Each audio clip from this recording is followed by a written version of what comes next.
Hello beautiful. So, nailipat ko na yung mga bago nating succulent and some of them ay okay pa rin kahit matagal sila naka-air dry and ayan. So, medyo yung mga masasanga is dito ko nilagay muna para may sandalan sila.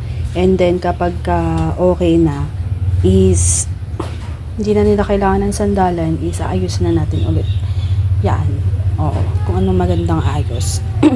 So, dito kasi yung iba, yung mas slush, halo-halo.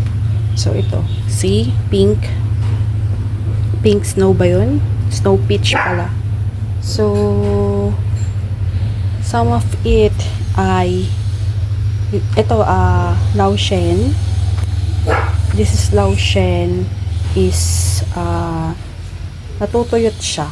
So, at the same time, para siyang nagra-rot, parang ganun. So, ayan muna siya dyan. And then, ito si Baekya, ito. And yung mga propa natin is nandito. So, may variegated PD, may variegated na cubic pros. So, meron dyan. And then, yung ating egret ice cream is andito. Tas, ayan. So, puntahan natin. So, diba? Okay na ulit. So, dito sa harap, medyo maluwang pa.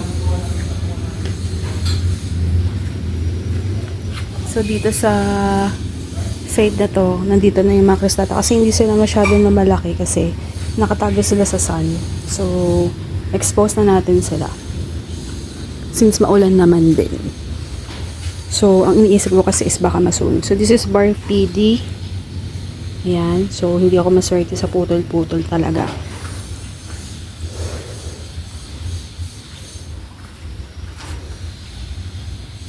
Ayan. So, yan na yung ating mga bagong tanim. And, tsaka na lang natin ayusin ulit kapag ano na sila, yung nakatayo na sila sa own pot nila.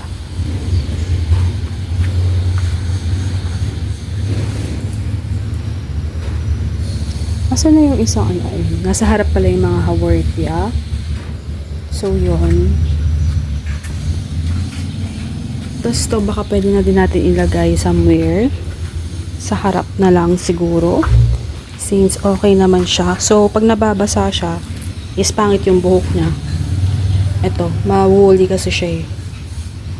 Yan, baka mahulog. So, ayusin na lang natin later. So, yun lang. Thank you for watching Everything Nice at Mitch Succulent Love. This is your nurse Bandita saying God bless po at lagi mag-ingat. Bye!